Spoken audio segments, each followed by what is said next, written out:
Mom daddy ठीक है कहो, पर जो फीलिंग मां कहने में है ना वो मदर कहने में नहीं है।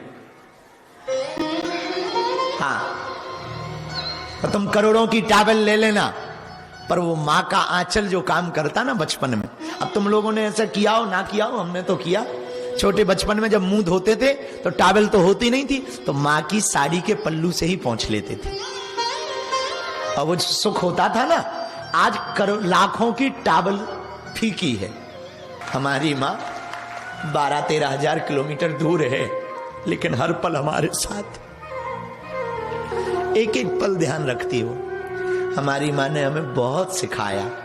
बचपन में जब हम बहुत अभाव में थे, हम आज तो ठीक है 4 चेले जुड़ गए, सब लोग जुड़ गए हैं, सब लोग मानने लगे हैं, आप लोग मिलने लगे हो। कल जब हमारा जीवन बड़ा अभाव में था ना, पता है तुम्हें, तब हमारी माँ क्या कहती थी? हमारी माँ कहती थी, बेटा हम लोग भले ही भूखे हैं, पर तू घर से बाहर हंसता हुआ निकलना। और हमने हंसना तो मां से सीखा। भैया सब कुछ भूल जाओ, पर माँ बाप को मत भूलना। माँ बाप धरती के भगवान हैं। भारत भूमि को मत भूलना। भारत भूमि के कारण ही हम लोग यहाँ हैं। भारत माता से प्रेम बनाए रखना। कोई ना कोई बहाना खोज के आ जाया कर। बड़े बड़े होटलों के व्यंजन माँ की रोटी के सामने फीके। और माँ वही माँ है, खुद भूखी रही पर तुम्हें खिलाती रही, खुद गीली में सोई पर तुम्हें सूखे में सुलाती रही। बुखार आ जाए बच्चे को, माँ पूरी रात नहीं सोती। अभी कल परसों की बात है, माँ को बात कर रहे थे तो हमने माँ को बताया हमको अच्छा नहीं लग रहा। तुम सुन के चौंकोगे, वो रात भर जग जग के फोन करती है हजारों किलोमीटर दूर, 10,000 किलोमीटर दूर, लेकिन वो हर पल खबर लेती रही, फोन करती रही। ठीक लग रहा है? अच्छा नहीं लग रहा? भाड़ में गई कथा, आ जाओ, टिकट करवा लो, आ जाओ, हम चेलों को समझा लेंगे। भैया मां से बड़ा कोई नहीं होता। मां ममता की मूर्ति होती। और हम बताएं अपने जीवन की बात, हम तो जो भी है ना अपनी मां के कारण है।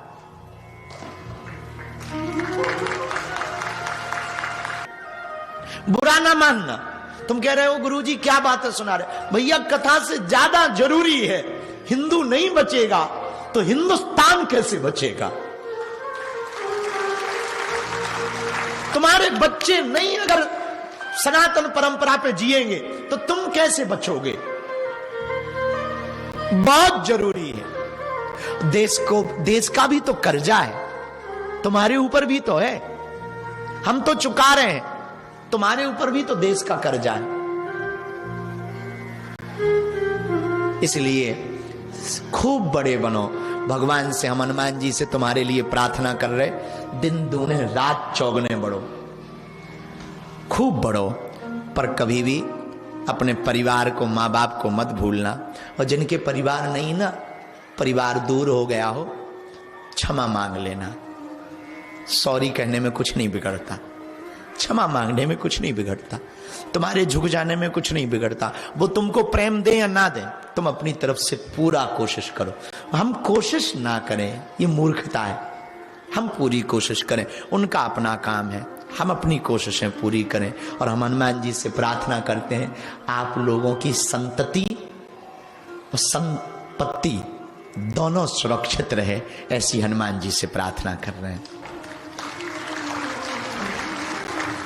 खूब खुश रहो, बहुत प्रसन्न रहो, हनुमान जी की बहुत दया बनी रहे।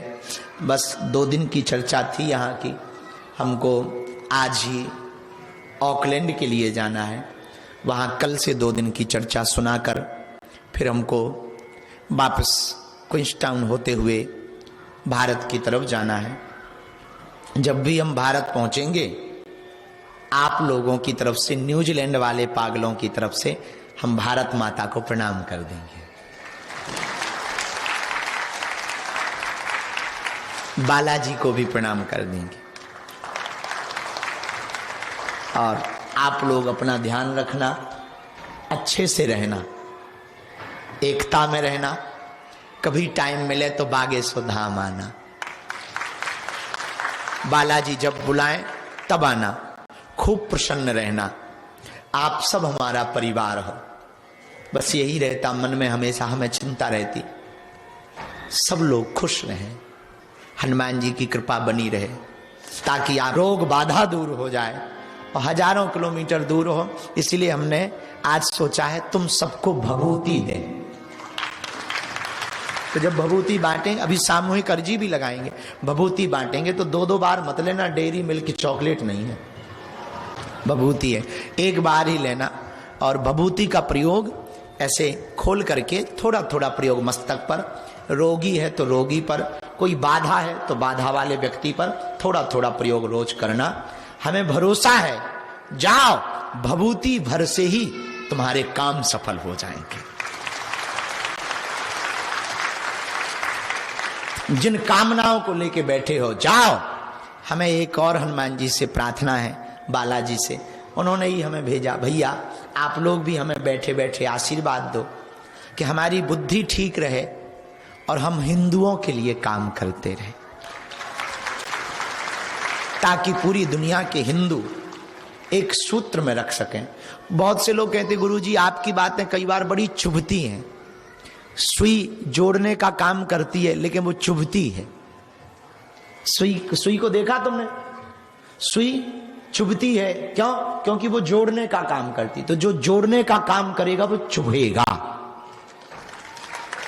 लेकिन सुई की एक आदत है, 2 भाग को 1 कर देती है, 2 को वो 1 कर देती है। चुभती जरूर है, सुराग बना देती है, पर सुराग भी भर देती है और 2 को 1 कर देती है।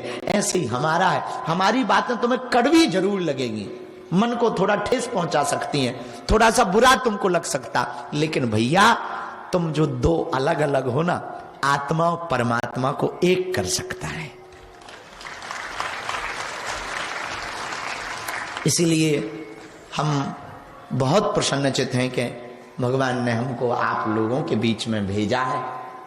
खूब मुस्कुराते हुए रहना, अपना ध्यान रखना, और जल्दी भगवान ने चाहा तो हम फिर आएंगे। अब कब चाहेंगे ये तो उनके ऊपर है, हनुमान जी जाने, वही है लीलाधर। तो जब वो चाहेंगे भजन करते रहना, और कभी भी कोई भी मुसीबत आए ना, हम एक व्यासपीठ से बहुत वजनदारी के साथ बात कह रहे हैं, घबराना नहीं, बुरा ना मानना।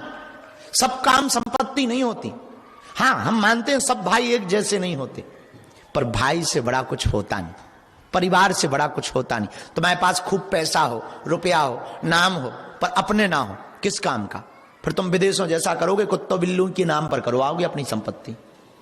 विदेशों में क्या है? कुत्तों के नाम पे संपत्ति है, बिल्लियों के नाम पे संपत्ति है, और पुण्य की जड़ पाताल तक, पाप की जड़ अस्पताल तक। हाँ, बुरा ना मानना, खूब कमा धमा लो, बाद में कुछ नहीं होगा कि बिल्ली के नाम करके मर जाओगे, फिर सरकार हड़प लेगी, झंझट खत्म। पूरी जिंदगी तुम कमाते रहे, रिश्ते गमाते रहे, पैसे कमाते रहे, और उन पैसों से कोई और मजे उड़ाते रहे। इसलिए सब कुछ पैसा नहीं होता, कुछ परिवार भी होता है। परिवार को लेकर चलना, समाज को लेकर चलना, सबकी एकता पर जीना। हाँ, कुछ त्याग भी करना पड़े तो त्याग कर देना। भगवान राम जी के जीवन से सीखो, उन्होंने त्याग ही तो किया, क्या नहीं त्यागा? घर त्यागा, मां को त्यागा, पद को त्यागा, संसार में कितने दुख नहीं सहे, फिर भी प्रभु श्री राम ने, आहा धन्य है राम जी। और राम जी तब धन्य है, उनकी माताएं धन्य है। पता है तुमको आशुतोष, जब राम जी लंका पहुंचे और लक्ष्मण जी को शक्ति लग गई तो हनुमान जी बूटी लेने गए। आप लोगों को कथा पता ही होगी कि जब बूटी वापस लेके आए तो अयोध्या में हनुमान जी को भरत जी ने बाण मारा, और बाण मारा तो हनुमान जी नीचे गिरे। जब नीचे गिरे तो राम राम कहते हुए गिर पड़े। तो भरत जी आए, आप तो हमारे प्रभु का नाम ले रहे, भैया का नाम ले रहे, क्या आप पहचानते हो? हनुमान जी बोले पहचानते क्या, उन्हीं की पार्टी में है। आप कह रहे पहचानते, उन्हीं की पार्टी में है, एम्प्लॉय है हम। अच्छा, उन्हीं की पार्टी में कौन हो? हनुमान जी ने अपना परिचय बताया। बहुत बढ़िया। अरे भैया हमसे भूल हो गई, हमें लगा कोई राक्षस है जो बहुत बड़ा पर्वत लेकर के जा रहा, अयोध्या के ऊपर पटकने जा रहा, इसलिए हमने बाण चला दिया। चिंता मत करो, अब हम एक काम करते हैं, हम तुम्हें बाण पर बैठा देते हैं, तुम और तुम्हारा पर्वत दोनों पहुंच जाएंगे एक क्षण में। हनुमान जी को मन ही मन लगा कि बहुत बढ़िया हुआ, कम से कम बाण लग गया। तो भरत जी बोले क्यों मन ही मन सोच रहे कि बढ़िया बाण लग गया? हनुमान जी बोले पहले हम सोच रहे थे कि वाह हम कितने बलशाली हैं, प्रभु के काम आ रहे हैं, पर्वत लेकर जा रहे हैं। अब पता लगा कि हमसे ज्यादा बड़े वाले प्रभु के बैठे हुए हैं जो अपने बाण पर हमको और पर्वत को दोनों को भेजने की क्षमता रखते हैं। और आज तो ध्यान रखना, ये संस्कार तब प्रकट होते हैं कि जब भरत जी ने कहा कि अब आप आई गए हो तो जा तो रही हो, भैया से हमारी राम राम कह देना और कोई जरूरत पड़े तो खबर भेजना, पर 2 मिनट आप रुक जाओ। हनुमान जी बोले लेट हो जाएंगे। बोले आप चिंता ना करो, हम जल्दी पहुंचा देंगे। भरत जी ने तीनों माताओं को बुलाया, कौशल्या भी आई, कैकेयी भी आई, सुमित्रा भी आई, और तीनों माताएं हनुमान जी से मिली। हनुमान जी ने परिचय दिया, माताओं ने अपना परिचय दिया। कौशल्या ने कहा मैं राम की मां हूं, तो सुमित्रा ने अपना परिचय दिया कि मैं लखन लाल की मां हूं। कैकेयी ने अपना परिचय दिया कि मैं बदकिस्मती से भरत की मां, और मेरे कारण राम वन को गए। अब जरा प्रसंग देखना, कितना प्यारा प्रसंग है। ये संस्कार बोलते हैं, जरा विचार करना इस प्रसंग के ऊपर। तीनों माताएं जब सुनती हैं कि आखिर हुआ क्या है, तब हनुमान जी कहते हैं कि लक्ष्मण जी को शक्ति लग गई है, इसलिए हम पर्वत लेकर के बूटी लेकर के जा रहे हैं ताकि लक्ष्मण जी के प्राण बच जाएं। पता है, तुरंत इतना सुनते ही कौशल्या तो शॉक्ड रह गई, कौशल्या मां को तो चिंता हो गई। लेकिन जैसे ही इतना कहा, तत्क्षण सुमित्रा मां आगे आई और हनुमान जी का हाथ पकड़ के बोली सुनो, तुम जाओ, बूटी ले जा पाओ तो ठीक है, ना भी ले जा पाओ तो चलेगा, पर राम जी से हमारी एक खबर कह देना कि लक्ष्मण चला गया तो चला गया, उसका खेद ना करे, पर बहू सीता को साथ लेकर जरूर आए और रावण का वध करके जरूर आए। हनुमान जी पूछते हैं कि मां तुम्हारा परिचय? वो कहती मैं सुमित्रा हूं, मैं लखन लाल की मां हूं, और मुझे लक्ष्मण से ज्यादा राम की प्रसन्नता प्रिय है। तो सुनो, कह देना राम जी से कि लक्ष्मण चला गया तो चला गया, लेकिन बहू रानी सीता को जरूर साथ लेकर के आए, सीता के बिना यहां पर वापस न आवे। इतना सुनते ही कौशल्या मां ने हाथ पकड़ा और बोले हनुमान हमारी भी खबर कह देना। क्या कह देना जा करके कि तुम आओ या ना आओ, सीता आए न आए, पर लक्ष्मण को जरूर वापस भेजना। ये संस्कार है माताओं के, और मेरे पागलों, इन्हीं संस्कारों की वजह से राम राज्य की स्थापना की कल्पना हम लोग हमेशा करते रहते हैं। जिनकी माताएं इतनी संस्कारवान होंगी, उनके पुत्र कितने संस्कारवान नहीं होंगे। जरा विचार करना, जिनके मां बाप संस्कारवान होते हैं, उन्हीं की संततियां संस्कारवान होती हैं।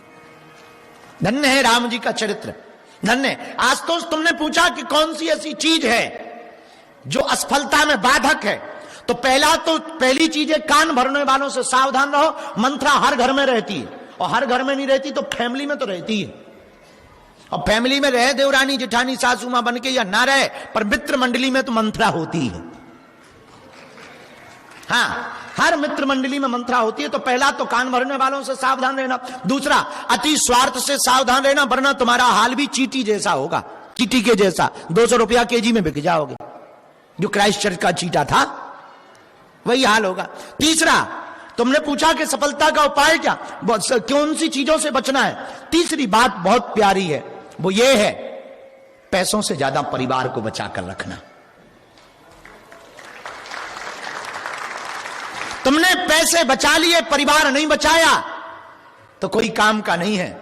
पंछियों से सीखो, पंछी दिन भर उड़ते हैं पर शाम को नीचे उतर आते हैं जमीन पर। ऐसे ही सफलता पाने के लिए खूब उड़ाने भरो, पर सफलता का उत्साह मनाने के लिए परिवार में आकर तो रहो, ताकि कोई तुम्हारी सफलता पर इतरा तो सके, तुम्हारी सफलता पर ताली तो बजा सके, तुम्हारी सफलता पर प्रसन्न तो हो सके। अब तुम्हारी सफलता अगर हो भी गई और तुम अकेले हो तो किस काम की सफलता, खुद ही ताली बजा लो। जैसे यहां पर विदेशों में होता है, यहां तो मर जाने पे भी कुछ खाक नहीं होता। हमारा भारत बहुत बढ़िया है, कम से कम 13 दिन रोना धोना तो चलता है। और यहां विदेश में कुछ नहीं होता है, मर गया दिन में जाके कब्र में गाड़ आते हैं, शाम को RIP लिख के बियर पीते हैं। बताओ, इतने में निपट गया। हाँ, इतने में निपट गया। और तो दूर की बात, पति या पत्नी दोनों निपट जाए, दिन में गाड़ आते हैं, शाम को पीते हैं, दूसरे दिन दूसरी वाली खोज लेते हैं। हाँ, हमारे यहां 13 दिन तो इसी में निकल जाता है कि गया किस चक्कर में। हाँ, और दिन भर बातें होती हैं, फलाने रिश्तेदार आ गए, अमुक आ गए, फिर कैसे मरे आदमी बड़ा बता के मर जाता है, परेशान हो जाता है। और एक आदमी बिहार का था, इतना हैरान हो गया कि पूछो ही मत। बिहार का एक आदमी था गोनू झा, बहुत प्रसिद्ध कहावत है गोनू झा की, बहुत प्रसिद्ध कहावत है। उसने बछड़ा खरीदा, जैसे ही गांव में आया सब पूछने लगे, अरे गोनू बड़ा प्यारा बछड़ा है, कितने का लिया? 300 का। अब फिर दूसरा मिला, पनहारनी पानी भरने, गोनू बहुत प्यारा बछड़ा है, कितना का खरीदा? 300 का। तीसरा मिला, फिर उसने पूछा, उसका दिमाग खराब हो गया बता। अंत तो गत्वा वो कुआं में गया और गिर गया। जैसे ही गिरा तो पूरा गांव भरा गया, अरे गिर गया। गांव का काम, पूरा गांव आया, रस्सा डाला, और जैसे ही बाहर निकाला सो चिल्ला करके बोला 300 का।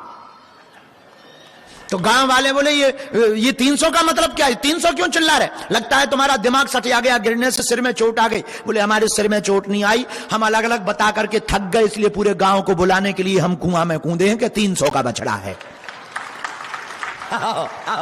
आओ 300 का है, अब प्राण मत खाना, अब अलग अलग मत पूछना, 300 का था। हाँ, तो बुरा ना मानना, हमारे गांव में बहुत बढ़िया है, बुरा ना मानना। हमारा गांव बहुत अच्छा, हमारा भारत बहुत अच्छा है, हमारा परिवार बहुत अच्छा है भैया। कम से कम दुख होता है तो 4 लोग आ तो जाते हैं, यहां पे दुख होता है तो ओके आएंगे, ओके करेंगे, हाथ मिलाएंगे और पिएंगे, खाएंगे, चल देंगे।